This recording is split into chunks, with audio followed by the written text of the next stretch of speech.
Welcome to the Justice in Heels podcast. I'm your host, Danielle Hayward, and I'm thrilled to have you join us for season 2. In this season, we focus on sharing stories and exploring strategies that empower those in the legal field to not just survive, but thrive in their careers. So, whether you're a seasoned lawyer, a fresh graduate navigating the legal landscape, or just someone curious about the world of law, Season 2 of this podcast is your go-to source for inspiration and support. Hello and welcome to the Justice in Heels YouTube channel. Today I am joined by Dion Fransman from Defense for Life, and we are going to be speaking about a very important topic, especially if you live in South Africa. And that topic is self-defense. So Dion, welcome to the podcast. Can you perhaps tell our listeners a bit more about yourself? Good day, my name is Dion Fransman. I am an 8th degree black belt in Krav Maga and another system called Japanese Jiu-Jitsu. I have studied sports science at university. It is a 4-year honors degree. I then studied a postgraduate diploma in business administration.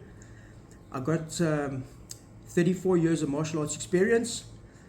I am the founder of Diru Krav Maga. I'll explain to you what Diru Krav Maga is in a minute or so. And I am the founder with another partner, of Defense for Life. Let me explain to you firstly what Krav Maga is and Jiu-Jitsu is and how we started Defense for Life.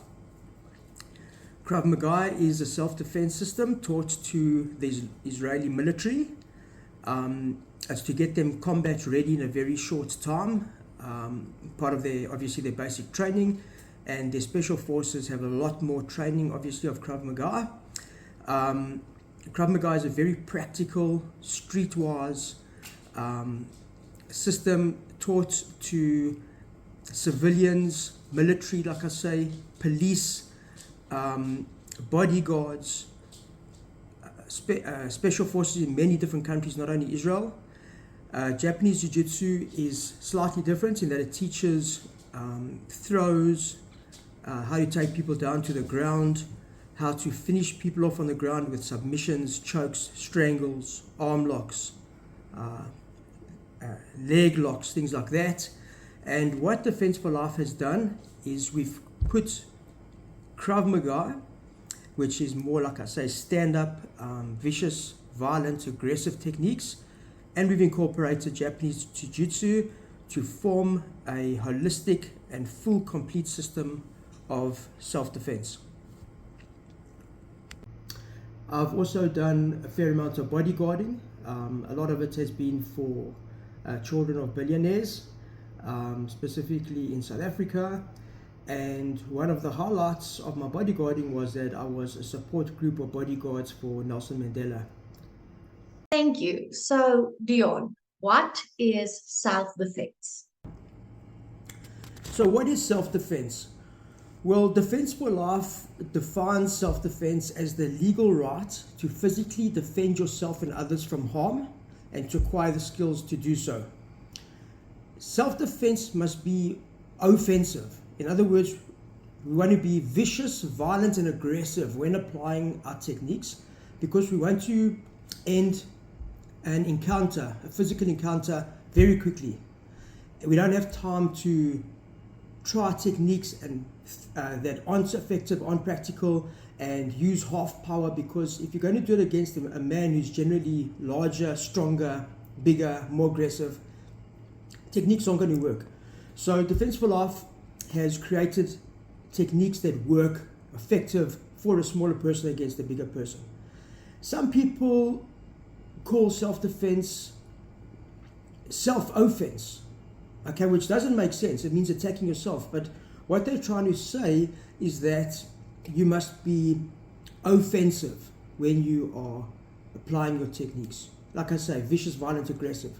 But self-defense starts before things actually take a physical turn. And one of the main things that we talk about is awareness. What is around you? What seems out of place? is there something that's making you feel uncomfortable, what we call the gut feel? And you must believe in the gut feel because it is a real feel. And this often comes from experience, but also you can be street smart. Awareness. So what happens if you do pick up a situation that you're not comfortable with? Leave. As simple as that. Walk away, run away, drive away, go to a place of safety, approach somebody that looks like they are able to assist you. If it's in a mall, approach a mall guard. If you're in your car, drive to the nearest police station or safe place. So awareness is the first line of, let's say, defense against a potential attack. And with awareness goes avoidance. Avoid dangerous situations.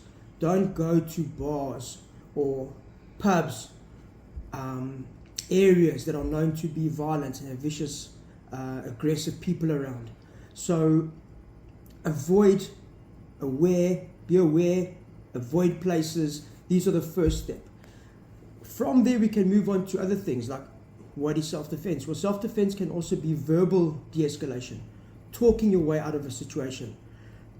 These are certain special techniques that we teach in Defense for Life course. There's certain techniques that we use. We can very often use verbal de-escalation techniques to avoid situations. However, it's not always possible. And if somebody wants to attack you and hurt you, they're probably going to do it whether you try and de-escalate verbally, use body language or not, they're going to attack you. That's just the way life is. Especially if somebody is thinking, is not thinking, they're emotional, they're not thinking with logic. Sometimes we have to apply physical self-defense techniques. And this is where Defense for Life is so important for people, very often women, mostly women, who need these techniques to survive. So Dion, you mentioned the word primary targets a lot in your videos and especially in the course. But can you tell us what is a primary target? In Defense for Life, we teach to strike, attack mainly primary targets, which we call primary targets, on an attacker. And what are these primary targets and why do we choose them? Well, if we start from the head moving down, we've got the eyes, which are probably the most sensitive person on a person's, the most sensitive part on a person's body. We've got the nose, which is extremely sensitive when struck very hard. I've had my nose broken 3 times, and I can tell you, it breaks your fighting spirit. It's painful. A lot of blood comes out. Your eyes water.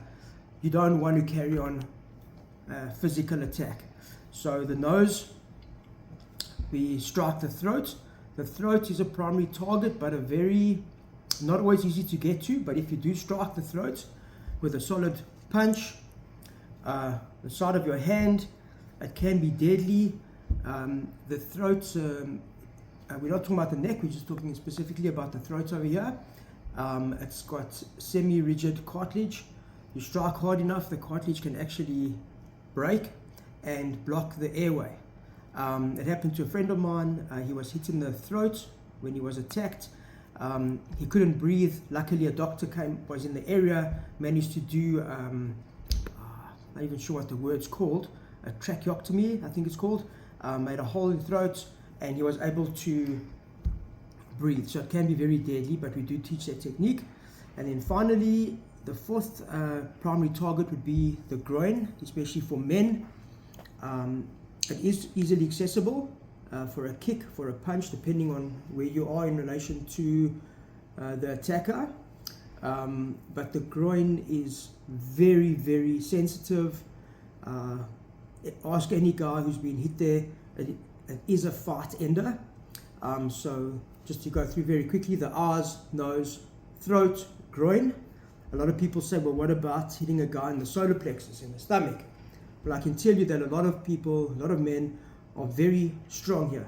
And many men can be hit there very, very hard by other men, even without gloves, and they can take it. So it's unlikely that a woman who's a lot smaller, a lot weaker, is going to be able to hit a guy in the stomach, in the solar plexus, and incapacitate him. So we want to incapacitate the attacker.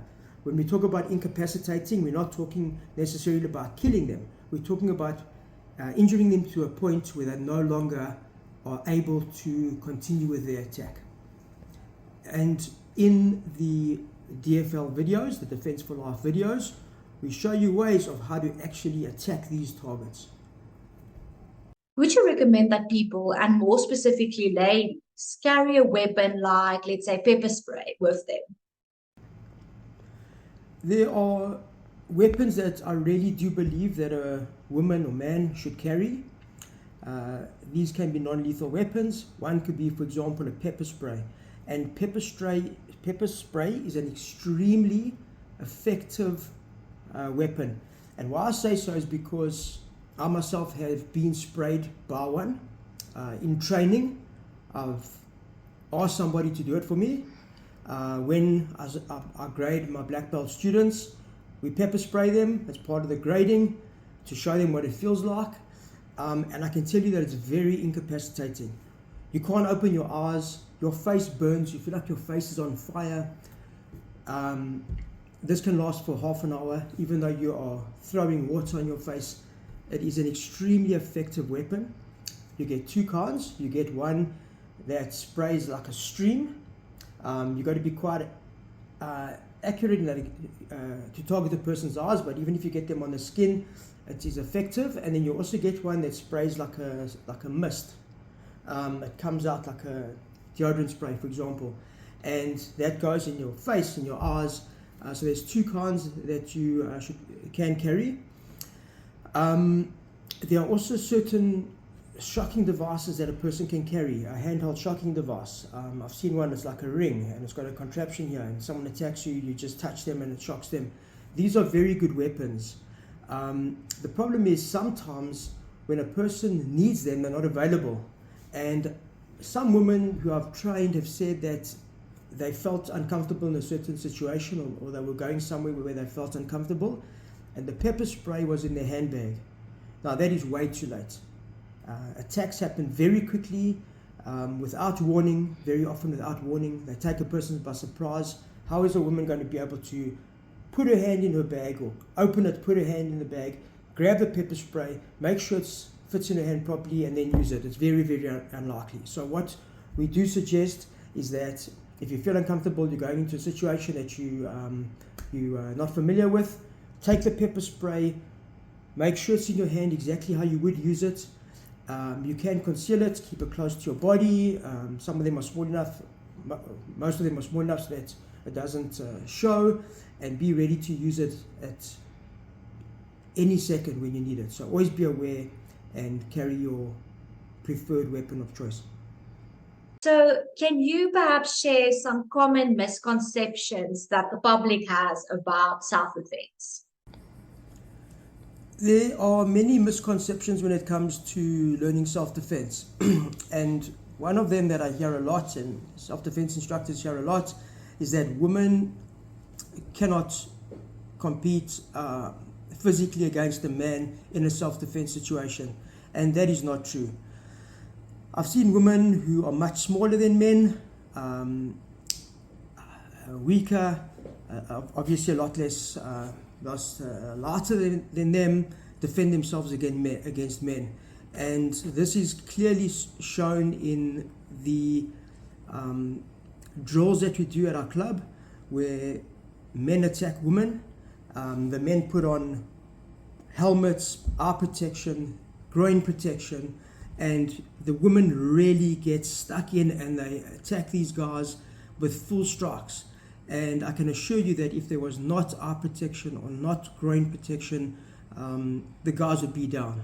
And even with that on, the guys cower away and at least gives the women an opportunity to get away. So it all depends on what you know, what you learn. And in self-defense, I believe that a little bit of knowledge can save your life. There's a saying that a little bit of knowledge can be dangerous, maybe in other things in life. But what I say is a little bit of knowledge can save your life. So teaching techniques to a woman against a man who's much bigger, much stronger, that's what Defense for Life is all about. Another misconception is that you have to train for many, many years to get good at self-defense. And that is not true, because People who train for many, many years may take it up as a lifestyle, where they want to train 3, 4, 5 times a week for several hours. That is because these systems may have a very long syllabus, and it's an interest that they take up. So they want to learn a whole syllabus. They want to do the stuff that I've got to say is impractical. They've got to do moves that are impractical. So it does not have to take years to learn. Self-defense can be learned in a very short time if you are taught correctly. Another misconception is that people are, I'm too old to train, I'm 60 years old, I'm 70 years old. That's also not true. What is difficult about a woman sticking her fingers into a man's eyes? What is difficult about a woman kicking a man in the groin? Okay, you don't have to be flexible, strong, agile, which is another thing that a lot of people think that you need to be effective at self-defense. You don't have to be. So for me, self-defense can be started at any age by anybody, as long as the techniques are practical, the person who's teaching them has actually got experience in it, not just taught it, but they've actually experienced it, and it's reality-based. So can you tell us a bit more about the Defense for Life self-defense course that you have? How much does it cost? How does it work? So Defense for Life course was designed specifically at the beginning for people to defend themselves against larger, heavier, stronger attackers. But anybody can use the Defense for Life course. In fact, we've sold many courses to self-defense instructors who have learned from it and who take the knowledge back to their own students. So it is for anybody. It's a 12-part course made up of 12 components. You can do it in your own time, at your own pace. These components are not long, can range from a few minutes to several minutes. When I say several minutes, the last part, the 12th component is I think about 25 minutes. The shortest one is about 4 minutes. So it really doesn't take long. You do it in your own time, like I said. You can revisit it whenever you want. You can go back. It's a lifetime product. You can keep it for a lifetime. It teaches striking, escapes from holds, for example, when a person grabs you. It obviously discusses the primary targets that we already spoke about. There's theoretical components. So it's really holistic and it's all-encompassing, and it's a theory would example be verbal de-escalation techniques. So really there's a lot to the course. Also on the course, we weekly give free videos. It's free content where we show new techniques, different techniques. We revise techniques. There's also tips. So it's a once-off purchase, and you gain a lot out of this course. It's for a lifetime. The Defense for Life course costs $49 US dollars. Like I said, it's for a lifetime. And also there's a lot of articles on there, nice, easy to read articles, which are published all the time, and it's really good value for money. Just a couple of final thoughts. Just remember that at Defense for Life we believe that too many techniques create noise in a person's brain, and the last thing you want to do when you are under stress in the event of an attack is be thinking, should I do this, could I do this, could I do this? You want to be able to apply technique direct and simple, and we try and keep it limited in how many techniques we teach. Defense for Life has a very shallow learning curve, which means the techniques that you learn will be learned very quickly. And then finally, just a couple of points, some of them which we have touched on. Firstly, in my 34 years of teaching, I've learned 6 important things that I think are important to end off with. And the first thing is that I believe and I've learned that everybody has got a desire to learn self-defense. Nobody wants to be a victim. Everybody's got a desire to learn self-defense. Secondly, people often neglect it because they think it takes many, many years to learn. And that is a traditional martial art. They've got that mindset of doing a whole full syllabus, and it's untrue. Thirdly, self-defense leads to confidence, a sense of self-worth and empowerment. The fourth thing that I have noticed is people who are trained are better able to avoid conflict and dangerous situations. Fifth thing I've learned is that those who are trained have got a far better chance of survival in a self-defense situation. And finally, many people that I have trained have had to use the techniques that I have learned, and I've had very positive feedback about things like that in the past. So I just want to say thank you to Danielle for the opportunity to speak, and I look forward to any comments. Thank you so much. Dion, thank you for your time, and thank you for educating our listeners on self-defense. I, for one, feel so much more empowered, not only from doing the self-defense course, but also from listening to all of the knowledge that you've shared today. Thank you for listening to this episode of the Justice in Heels podcast. If you enjoyed this episode, feel free to share it with your friends on social media and tag us. As this podcast has a legal element, just a quick disclaimer that all views expressed in this podcast are not necessarily the views of the firms, companies, or brands that we are associated with. Until next time, goodbye.